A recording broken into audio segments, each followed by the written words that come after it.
교회가 설립되고 어느 일정 기간이 지나 그 교회의 설립을 기념할 만한 때가 되면 교회는 지난날을 되짚어 보면서 역사 속에 남길 만한 그 무엇들을 찾기 마련입니다. 당일록이나 사진이나 주보 등을 모아다가 교회 60년사라든지 교회 70년사가 하면서 자체 교회사를 편찬하는가 하면 지난날의 교육자나 성도들을 초대해서 설립기념 감사예배나 잔치 등을 벌이기 마련입니다. 요즘은 또 시대가 많이 좋아져서 지난날의 자료들을 동영상으로 편집해서 SNS에 올리기도 하는데, 저도 제가 한때 몸담았던 모 교회의 설립기념 동영상들을 교회들은 저 멀리 떨어져 있지만 굳이 그 교회에 가서 그 교회의 자료실을 찾지 않더라도 제가 있는 이곳에서 제가 보고 싶은 언제든지 교회 발전사나 성장사들을 일목요연하게 한눈으로 볼 수 있는 그런 시대가 되었습니다. 그런 자료들이나 영상들을 보시면 많은 인물들이 등장합니다. 교회 설립 당시 초대 멤버들에서부터 역대 목사님들, 장로님들, 여러 각종 행사들, 특히 여러 성경학교 때 교사 선생님들과 참석했던 아이들의 빛바랜 흑백 단체 사진들, 그리고 무엇보다도 빠지지 않고 꼭 등장하는 것이 예배당을 건축하거나 중축할 때 기꺼이 자원해서 노력봉사하면서 모래를 치고 나르든지 벽돌을 나르던 성도님들의 훈훈한 모습들이 빠지지 않고 등장합니다. 그렇게 몇 년도에 여기서 이렇게 시작했던 예배당이 몇 년도에는 저렇게 증축할 수 있었고, 또 몇 년이 지나지 않아서 이렇게 건립할 수 있었다고 하는 등 그야말로 교회 발전사가 시대별로 쭉 소개되어 나오는 것을 보게 되는 것입니다. 얼마나 감격스럽고 또 복되고 아름다운 모습인지 모릅니다. 이처럼 이런 영상들을 보노라면 교회들마다 이런 성도님들의 헌신과 희생과 땀과 눈물들이 있었구나 하는 생각이 저절로 들어집니다. 하지만 그럼에도 불구하고 하나 아쉬운 점은 이런 영상물이나 교회 사료집들을 통해서도 볼 수 없는 것들이 있다는 것입니다. 그러니까 눈에 보이는 교회 건축물은 그렇소 치더라도 정작 더 중요한 보이지 않는 교회의 설립이나 성장 과정은 또 다른 문제가 되는 것입니다. 그래서 오늘 우리는 교회와 관련해서 보이지 않는 것, 눈으로 볼 수 없고 손으로 만져지지 않지만 교회는 무엇으로 지어지는가 하는 이 제목 하에서 교회를 정작 지어가는 것들이 무엇인지를 한번 상고하는 시간을 갖도록 하겠습니다. 먼저 교회는 주의 말씀으로 지어집니다. 교회의 태동부터가 그렇습니다. 교회의 기원을 보게 될 것 같으면 교회의 시작은 말씀이신 예수 그리스도, 우리 주님으로부터 시작되어집니다. 가이사라 빌립보를 지나갈 때에 주님의 수석 제자였던 베드로에 의해서 주는 그리스도시요 살아계신 하나님의 아들이로소이다 라는 고백을 받았을 때 우리 주 예수 그리스도께서 하신 말씀이 이것입니다. 내가 이 반석 위에 내 교회를 세우리라. 이 반석 위에, 이 고백 위에 내 교회, 주님의 교회를 누가 세우느냐면 주님께서 세우시겠다고 말씀하셨습니다. 이 약속은 드디어 주님께서 부활하시고 승천하신 이후에 오순절날 성령의 강력한 강림으로 말미암아 마가다락 땅에 있던 120여 명의 문도들에 의해서 형성이 되어졌고 태동이 되어졌는데 이로부터 교회는 시작하게 되었던 것입니다. 그래서 성경은 예수 그리스도가 교회의 기초요, 시작이요, 시초요, 태동이라고 말씀을 주고 있는 것입니다. 교회는 그렇게 말씀으로 태어나게 되었습니다.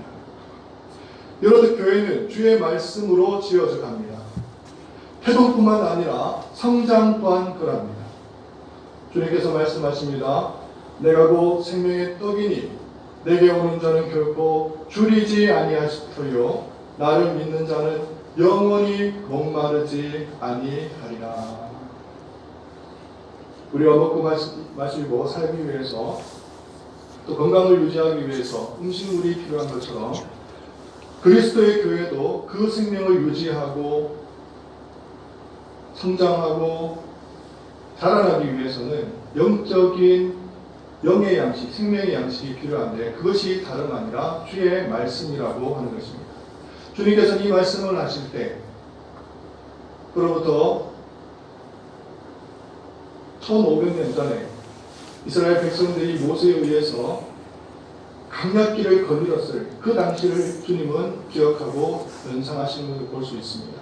내가 생명의 떡이라고 말씀하실 때는 이스라엘 백성들이 강약길을 걸어갈 때 줄이지 아니하고 굶주리지 아니하고 죽지 아니할 수 있었던 그 이유가 어디에 있느냐면 하나님께서 이들에게 먹을 수 있는 양식, 그야말로 정체불명의 만나를 주셨기 때문에 이들이 살아갈 수 있었습니다. 주님은 그 만나에 빗대어서 주님께서 하시는 이 말씀을 무엇이라고 빗대어 말씀하시느냐면 생명의 떡이라고 말씀을 하고 계신 것입니다. 이렇듯 교회는 주의 말씀으로 지어집니다. 그런데 보십시오. 이렇게 교회를 지어 나갈 때에 태동하고 성장하게 되어질 때 꼭 부딪히는 것이 있으니 그것은 다름 아니라 주변의 도전이고 주변의 저항입니다. 사단이 가만히 내버려 두지 않습니다. 5만 가지 수작이나 태클을 걸어서 어찌하든지 무너뜨리려 하고 넘어뜨리려고 하는 것입니다. 바울은 이 같은 사실을 로마서 7장을 통해 자신의 내면에서 일어나는 일들을 빗대어 소상히 드러내고 있습니다. 내 마음과 내 생각에는 전적으로 그리스도의 법을 따르고 싶어하는 것을 부인할 수 없지만 그럼에도 불구하고 내 속에 또 다른 법이 있음을 이내 알게 되는데요. 이 법이 내 속에서 그리스도의 법과 끊임없이 충돌하게 됩니다. 그러고서는 결국 무기력하게도 죄의 법 아래로 나를 사로잡아 오는 것을 보게 되는 것입니다. 이런 형편없는 자기의 꼴을 보고 견딜 수 없어 했던 바울은 이렇게 절규합니다. 오호라 나는 공고한 사람이로다. 사망의 몸에서 누가 나를 건져내랴. 어찌 같은 고백이 바울만의 고백일 수 있겠습니까? 누가 나를 이 사망의 몸에서 건져낼 수 있단 말입니다. 이 영원한 풀리지 않는 수수께끼 같은 문제를 우리는 어떻게 해결할 수 있단 말입니다. 시편 기자는 이렇게 말합니다. 내가 주께 범죄치 아니하려 하여 주의 말씀을 내 마음에 두었나이다. 주의 말씀밖에 없는 줄 믿습니다. 내가 거룩하게 할 수 있고 내가 정결하게 할 수 있고 내가 죄를 짓지 아니할 수 있는 유일한 길은 주의 말씀이 나의 심령 속에 가할 때 사단의 그 맹렬한 공격과 불포화에도 불구하고 거뜬히 우리는 방어할 수 있고 견뎌낼 수 있는 것입니다. 그러니까 이 모든 것들을 종합해 볼 때 교회는 하나님의 말씀과 뗄래야 뗄 수 없는 밀접한 관계를 가지게 되는데 교회는 말씀과 더불어서 태동하게 되었고 말씀을 터전으로 지어지고 세워질 뿐만 아니라 말씀으로 먹고 마시고 말씀을 우리가 소유하게 될 때 우리는 거룩하게 되어지고 정결하게 되어지고 마침내 하느님 나라가 이 땅 가운데 온전하게 거하게 될 때 하나님의 나라로서 주님 앞에 거룩한 주님의 신부로서 드려지게 되는 것입니다. 두 번째, 주의 교회는 무엇으로 지어지는가? 둘째, 교회는 주의 사랑으로 지어집니다. 주님의 사랑을 경험한 만큼 경험한 대로 하나님을 사랑하고 내 이웃을 내 몸처럼 사랑하는 것이 바로 교회입니다. 세상 사람들은 어떻게 주장하느냐면요, 신적인 존재라고 하는 것을 부인하지는 않습니다. 그 누군가에 의해서 세상은 만들어졌다고 보고 있습니다. 그럼에도 불구하고 그 인격적인 하나님이, 그 절대자가 이 세상 만물 가운데, 우주 가운데 개입하시리라고 하는 것은 만무하다는 것입니다. 그래서 그들은 다만 병자들, 약자들, 환자들, 소수의 사람들을 위로하고 격려하는 차원에서 도덕이라고 하는 것, 윤리라고 하는 것을 최고의 가치로 여깁니다. 그들은 소수를 사랑할 수 있습니다. 약자를 사랑할 수 있습니다. 가정을 사랑할 수 있고 민족을 사랑할 수 있습니다. 그러나 이들의 쾌단은 무엇이냐면 그들만 사랑할 수밖에 없다고 하는 것입니다. 가정을 사랑하게 되면 그 가정의 모든 사람들을 배제하는 사랑입니다. 약자를 사랑하게 되면 약자만을 사랑할 뿐이지 강자를 배제하는 사랑이에요. 이것은 다름 아니라 이기적인 사랑입니다. 자기중심적인 사랑입니다. 세상은 이 사랑에서 벗어날 수 없습니다. 그러나 우리의 사랑은 삼위일체적 사랑의 근거를 두고 있습니다. 성부 하나님께서 성령 하나님을 지극히 사랑하시고, 성령 하나님께서 성자 하나님을 극도로 사랑하시고, 성자 하나님께서 성령 하나님을 극치로 사랑하는 그 사랑 가운데 우리를 성도로 부르심으로 말미암아 이 사랑 가운데 먹고 마실 수 있도록, 친교를 누리고 사귈 수 있도록, 교제할 수 있도록 우리를 초대하고 초청해 주신 그 사랑입니다. 그러니까 우리는 어떻게 사랑할 수 있느냐면 하나님께서 사랑하는 그 모든 것들을 사랑하는 그야말로 이타적인 사랑을 할 수 있게 되는 것입니다. 사랑하는 성도 여러분, 왜 하나님께서 이 아무것도 없는 그야말로 무라는 곳에서 이 하늘과 땅을, 천지 만물을 창조하시는가? 그것은 다름 아니라 이 땅 가운데 그저 윤리나 도덕으로 사람들이 최고의 가치로 알고 그것을 숭상하면서 살라고 만들어진 것이 아니라 인격적인 하나님께서 우리와 더불어 먹고 마시고 교제를 누리는 참된 진실한 사랑을 누리기 위해서 이 무라고 하는 곳에 천지와 만물을 창조해 주셨다고 하는 것입니다. 그 사랑은 어떤 사랑이냐면 바울이 어느 정도의 사랑이냐 성도들에게 설명하고 싶었습니다. 가르쳐주고 싶었어요. 그래서 그런 펜을 들어서 에베소서 5장을 기록합니다.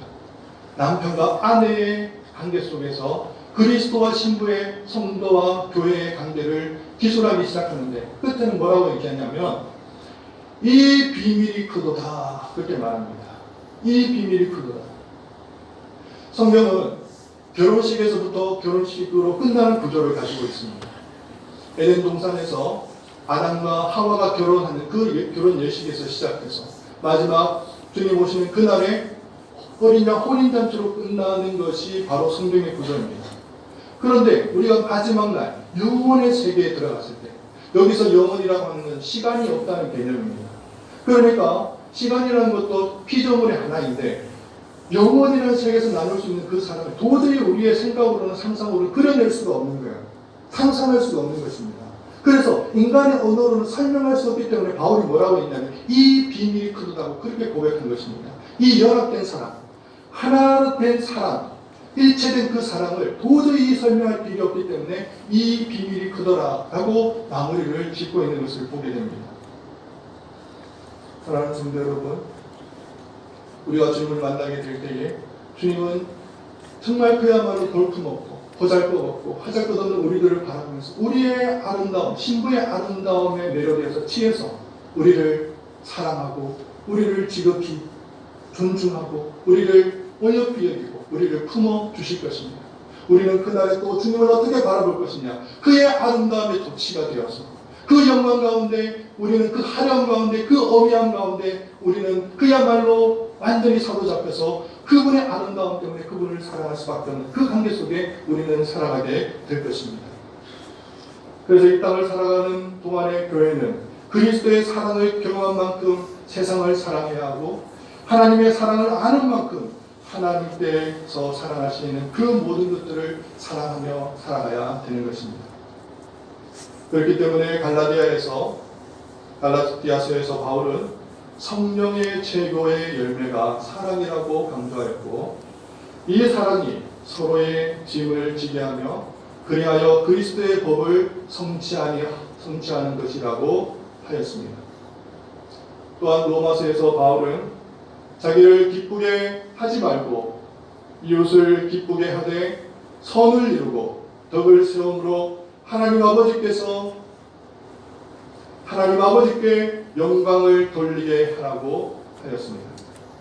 빌립보서에서는 마음을 같이하여 같은 사랑을 가지고 뜻을 합하여 한 마음을 품어 아무 일에든지 다툼이나 허영으로 하지 말고 오직 겸손한 마음으로 각각 자기보다 남을 낫게 여기고 각각 자기 일을 돌아볼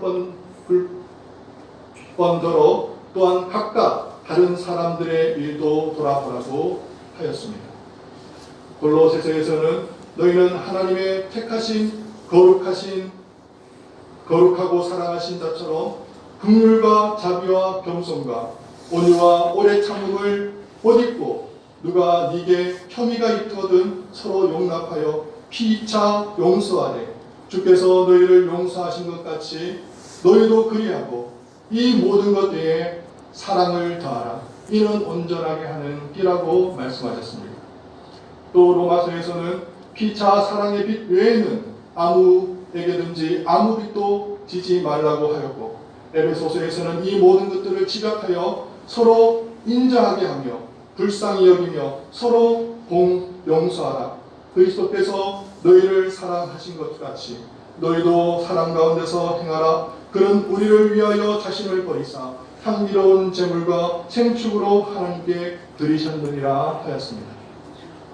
사랑하는 성도 여러분, 교회는 무엇으로 지어지는가?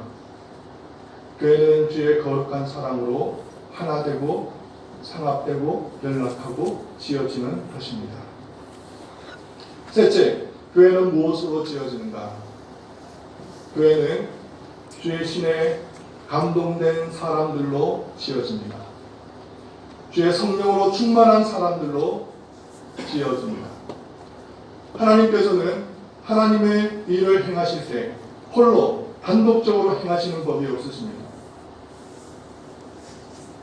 꼭 필히 당신의 사람을 준비하시고 당신의 사람을 통해서 주의 일을 이루어 가십니다. 꼭 하나님께서 하나님의 일을 행하실 때에 주의 사람을 준비하셔서 행하시는 것을 볼 수 있는데 여기에는 절대 예외가 있을 수 없습니다. 어떤 사건, 어떤 시대, 어떤 역사를 보십시오. 자원하여 헌신되어진 주의 신으로 감동된 주의 일꾼들을 통해서 주님께서는 주의 일을 감당하시는 것입니다. 애굽에서 이스라엘 백성들을 이끌어낼 때에 전적으로 이 모든 일에 있어서 하나님이 감당하셨음에도 불구하고 누구를 통해서 누구를 이끌어내셔서 이들을 성취하시고 이루어내시는가? 주의 일꾼 모세와 아론을 통해서 역사하셨습니다. 여호수아와 그의 백성들이 가나안 땅을 향해서 정복해 들어갈 때 거대한 그야말로 장벽이 하나 있었으니 그것은 여리고성이었습니다. 그 여리고성을 어떻게 하나님께서 취하셨는가? 전적으로 여호와 하나님께서 행하신 일이지만 그럼에도 불구하고 정탐꾼들이 들어갔을 때 라합이라고 하는 이방 여인 한 사람을 하나님께서는 준비하시고 그 일을 이루셨던 것을 보게 됩니다. 이스라엘 역사상 가장 악독한 왕이라고 알려진 이 아합의 일가를 심판하시고 그들에게 징계를 내리실 때 여호와 하나님께서는 전적으로 이 일을 행하셨음에도 불구하고 누구를 사용하셨냐면 왕궁에서는 오바다라는 인물을 사용하셨고 그 외에 다른 지역에서는 엘리야라고 하는 선지자를 사용하신 것을 볼 수가 있습니다. 자, 이제 말씀을 또 보도록 하겠습니다. 출애굽기 35장입니다. 하나님께서 이스라엘 백성 가운데 머무기를 원하셨습니다. 그 영광을 이스라엘 가운데 비춰주기를 원하셨습니다. 그래서 성막을 지으라고 말씀을 하시는데요. 출애굽기 30장 이하의 말씀을 한번 보도록 하겠습니다. 우리 좀 분량이 되는 구절입니다만 우리가 천천히 한번 같이 합독하도록 하겠습니다. 출애굽기 35장 30절부터 35절까지 말씀입니다. 우리 한 목소리 읽겠습니다. 모세가 이스라엘과 이르되 올지어다 여호와께서 유다 지파 그 선례를 진명하여 부르시고 하나님의 영을 그에게 충만하게 하여 지혜와 천명과 지식으로 여러 가지 일을 하게 하시되 금과 은과 노수로 제작하는 기술을 고안하게 하시며 보석을 깎아 물리며 나무를 새기는 여러 가지 정교한 일을 하게 하셨고 또 그와 단지파 아히사막의 아들 오홀리압을 감동시키사 가르치게 하시며 지혜로운 마음을 그들에게 충만하게 하사 여러 가지 일을 하게 하시되 조각하는 일과 세공하는 일과 청색, 자색, 홍색 실과 가는 배실로 수놓는 일과 짜는 일과 그 외에 여러 가지 일을 하게 하시고 정교한 일을 고안하게 하셨느니라. 할렐루야. 자, 보시겠습니다. 성막을 지으라고 하나님께서 명령하셨습니다. 그 설계도를 모세에게 허락하셨습니다. 그럼에도 불구하고 이 성막을 지을 수 있는 사람은 누구냐면 주의 신으로 감동된 사람이었습니다. 부살리가 올리압이었습니다. 그는 어떤 사람이었는가? 그들은 하나님의 신으로 감동된 성령 충만하여서 그야말로 지혜와 총명에 능한 자들이었습니다. 하나님께서는 이런 사람들을 준비하셔서 이런 사람들을 통해서 하나님의 일들을, 역사들을 이끌어 가시고 성취하시는 것을 볼 수가 있습니다. 이렇듯 하나님께서는 하나님의 사람들을 통해 헌신된 사람들을 통해서 성령 충만한 사람들을 통해서 은혜 가운데 넘치는 사람들을 통해서 교회를 세워가시고 이끌어 가시는 것을 보게 됩니다. 그렇게 교회는 하나님의 사람으로 지어가는 것입니다. 사랑하는 성도 여러분, 오늘날 한국 교회는 매우 심각한 위기 가운데 봉착해 있습니다. 교회를 둘러싼 세상이 온통 진리를 해체하려 하고 가치 상대주의로 흐르고 있는 가운데 무엇이 선이고 무엇이 악인지를 분간하기 어려운 시대를 우리는 살아가고 있습니다. 이전 시대에 당연히 제약시되었던 간통이라는 죄가 사랑이라는 이름으로 등각하게 되었고 인권이라는 이름 하에 선생님의 권위도 군대의 상관의 기강도 무너진 지 오래입니다. 동성애 역시 사랑의 이름으로 자유라는 이름으로 존중받아야 한다고 주장하고 있습니다. 그런데 이런 가치관의 해체는 여기에만 머물지 않습니다. 결혼, 출산, 육아에 이르기까지 전통적인 가치관들마저 크게 흔들리고 있습니다.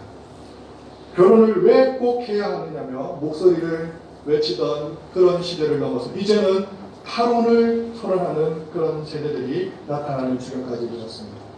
여러분 탈혼 아시나요? 탈혼. 이혼이라는 것은 서로 갈라서는 것이죠. 탈혼이라고 하는 것은 결혼이라고 하는 제도를 벗어나는 것입니다. 그래서 살아보고 결혼하겠다는 세대가 출현하게 되었고 그래서 혼인신고도 하지 않습니다.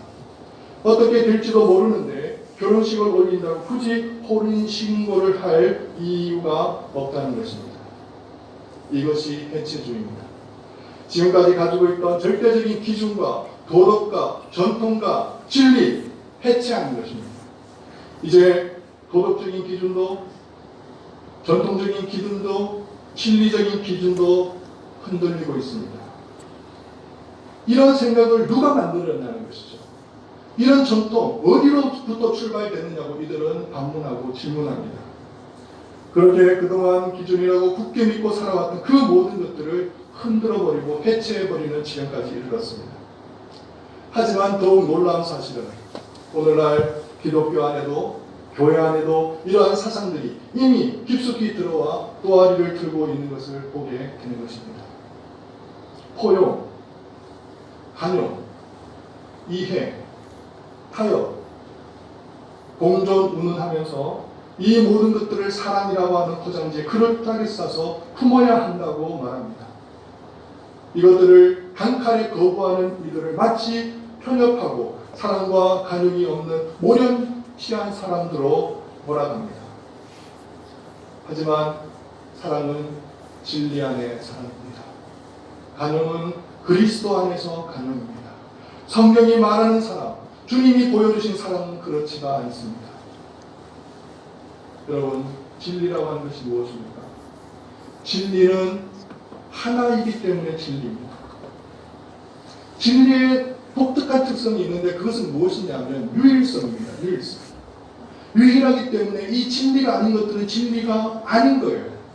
그러다 보니 당연히 배타성을 가질 수밖에 없습니다. 그러므로 그리스도는 유일한 길이요 영원한 사랑입니다. 어떻게 이것이 조화를 이룰 수 있는가? 마치 모순처럼 보이지만 이것은 가장 강력한 역설이요 신비 가운데 있기 때문에 성도라고 하는 것은 이 두 가지를 그저 믿음으로 받아들이고 믿는 존재가 바로 성도들입니다. 그래서 그리스도를 따르는 성도들은 이 오직 한 길이라는 배타성과 한 영혼 한 영혼을 깊이 사랑하는 간절한 능밀이 동시에 녹아 들어간 독특한 존재가 바로 성도라고 하는 것입니다. 그런데 오늘날 많은 교회들이 이 오직 한 길이라는 배타성이 걸림돌이 되어서 진리를 내려놓고 오직 한 길 내려놓고 그저 자기들이 말하는 사람들이 말하는 사랑으로 그저 연합하자고 버젓이 소리를 높이고 있습니다. 교회사에는 진리를 등한히 하고 사랑만을 택한 수많은 배교자들과 이에 맞서서 소수이긴 하지만 목숨을 바쳐 이 진리를 사수했던 순교자들의 이야기로 가득합니다. 진리는 진리 특성상 거짓과 함께 가할 수 없고 그것을 배척하고 그것을 정죄하는 기능을 가집니다. 이것은 사랑 없음이 아니라 도리어 참된 사랑이 어떻게 구현되는지를 반드시 분명하게 보여주는 것입니다. 주님의 십자가가 그랬고 사도들의 순교들이 그랬고 제자들의 환난과 핍박과 능력들이 그러했습니다. 사랑하는 성도 여러분, 교회는 무엇으로 지어지는가? 하나님께서 특별히 세 가지를 통해서 지어줍니다. 하나는 진리되는 말씀이고 또 하나는 주의 거룩한 사랑이고 또 하나는 이 진리와 이 사랑으로 충만한 하나님의 사랑입니다. 하지만 교회가 이 진리보다 한 영혼에 대한 간절한 사랑보다 자신의 욕망에 빠지게 되면 외적인 성장에 목이 메이게 됩니다. 그러면 경영 기법 등 성장과 관련하여 기업의 시스템을 도입하고 각종 프로그램들을 만들어냅니다. 참된 진리가 잘 풀어 헤쳐지고 잘 해석되어지고 제대로 깨달아지는 것은 뒷전입니다. 참되게 진리가 선포되어지는 것에는 전혀 관심이 없습니다. 여러분, 진리의 길은 그렇게 넓지가 않습니다. 주께서 말씀하셨습니다. 그 길을 찾는 이가 많지 않도록. 그래서 그 문은 좁은 문이요 그 길은 협착한 길이라고 주께서 우리에게 일러주신 것입니다. 여러분, 교회는 진리와 사랑으로 지어집니다. 사람이 많이 모인다고 자랐다고 말할 수 있는 곳이 교회가 아닙니다. 참된 진리가 선포되고 이런 참된 진리가 빗장 속에서 커튼 속에서 비닐의 장막 속에서 풀어 헤쳐질 때 그것에 참된 교회야 교회의 자람이 있는 것이고 그것이 가장 탁월한 사랑이요 그것이 가장 위대한 사랑이요 그것이 최고봉의 사랑임을 알고 그곳에 목회자들이 모이고 그곳에 성도들이 모이는 이 자람이 바로 주님께서 허락하신 참된 자람이 되는 것입니다. 하지만 스룹바벨에게 허락하신 하나님의 약속을 보도록 하겠습니다. 우리 학교에서 2장을 보시겠습니다. 2장 2절, 22절, 23절 우리 한 목소리로 읽겠습니다. 여러 왕국들의 보좌를 엎을 것이요 여러 나라의 세력을 말할 것이요 그 강호들과 그 탄자를 엎드러뜨리리니 말과 그 탄자가 각각 그의 동료의 칼을 엎드러지리라. 만군의 여호와가 말하노라 스알디엘의 아들 내 종 스룹바벨아 여호와가 말하노라 그날에 내가 너를 세우고 너를 임장으로 삼으리니 이는 내가 너를 택하였음이니라 만군의 여호와의 말이니라 하시니라. 할렐루야. 그날에 하나님께서는 역사하십니다. 누구를 통해서?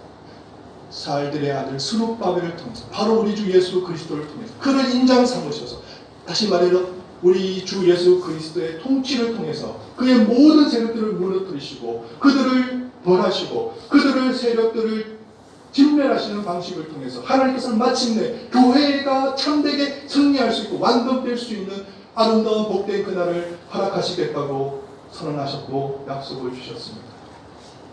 사랑하는 성도 여러분, 하나님께서 가장 기뻐하시는 것이 무엇인가?